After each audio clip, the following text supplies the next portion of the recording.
Der Teufel steckt im Detail. Proverbe allemand qui rappelle que le diable se cache dans les détails.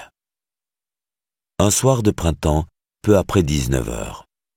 Je sors du service après avoir animé une séance de thérapie de groupe avec mes patients phobiques sociaux. Je suis de bonne humeur.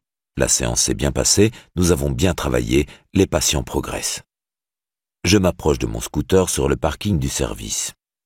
Un de mes collègues est en train de se préparer à partir sur sa moto. Nous échangeons quelques nouvelles.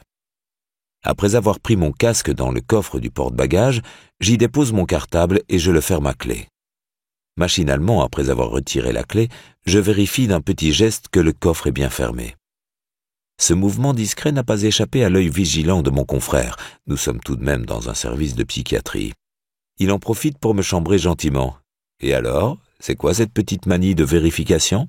Tu n'aurais pas un TOC par hasard ?» Je m'apprête à me défendre, à lui expliquer que non, je n'ai pas de TOC, ni même de manie, mais que c'est juste un réflexe normal, que mon scooter est vieux, que son coffre commence à mal fermer, qu'une fois déjà, sur le périphérique, il s'est ouvert alors que je roulais et que... Soudain, je me rappelle ce sur quoi nous venons de travailler avec mes patients, l'acceptation de soi. Je leur ai fait faire plein d'exercices et de jeux de rôle sur le thème de l'acceptation de soi. Comment accepter les critiques et les remarques négatives sur soi sans s'énerver?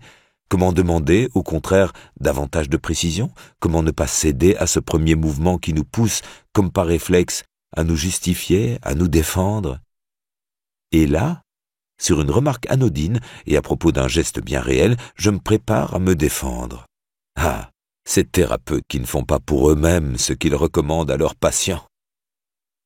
Alors je me ravise. Et au lieu de me justifier, j'accepte la remarque.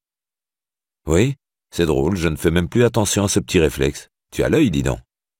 Et mon collègue, qui, devant mes quelques secondes de silence, commençait à craindre de m'avoir vexé, de m'avouer « Oui, et pour cause, je fais la même chose. » Nous sommes repartis, chacun de son côté.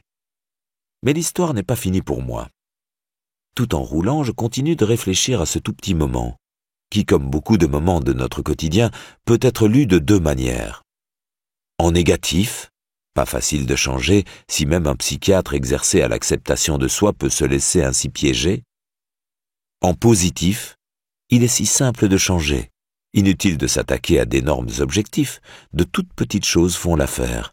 Il suffit de porter sur ses réflexes un œil bienveillant et amusé, un regard amical sur soi-même.